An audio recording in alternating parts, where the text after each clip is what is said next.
बिस्मिल्लाहिर्रहमानिर्रहीम, इय्याक नअबुदु व इय्याक नस्तईन।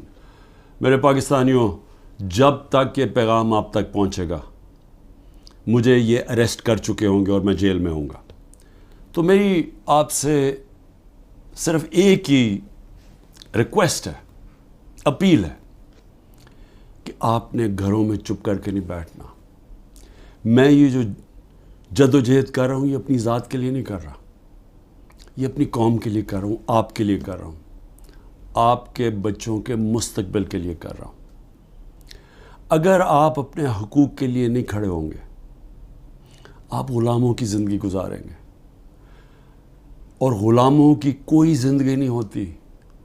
ग़ुलाम ऐसे होते हैं जैसे चूंटियाँ ज़मीन पे होती हैं, उनके ऊपर परवाज़ नहीं होती। और ये बड़ी ख्वाब का नाम था पाकिस्तान, नारा था ला इलाहा इल्लल्लाह। पाकिस्तान का मतलब क्या कि हम कोई इंसान के सामने नहीं झुकते। ला इलाहा इल्लल्लाह इंसान की ग़ुलामी से हमें आज़ाद करता है। और हमारे नबी सल्लल्लाहु अलैहि वसल्लम ने अपनी मदीना की रियासत में सबसे पहले इंसानों को आज़ाद किया था अदल और इंसाफ दे के। ये है जंग इंसाफ की, आपके हकूक़ की, आपकी आज़ादी की।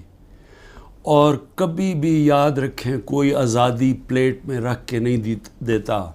जिस तरह मैं कहता हूँ, ज़ंजीरें गिरती नहीं हैं, तोड़नी पड़ती हैं।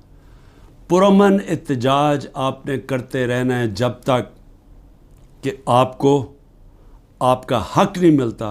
और वो सबसे बड़ा फंडामेंटल राइट है, वोट के ज़रिए अपनी हुकूमत मुंतखब करना, ना तो किसी और कोई कब्ज़ा ग्रुप इस मुल्क के ऊपर कब्ज़ा करके बैठ जाए जो आज कब्ज़ा करके बैठा हुआ है।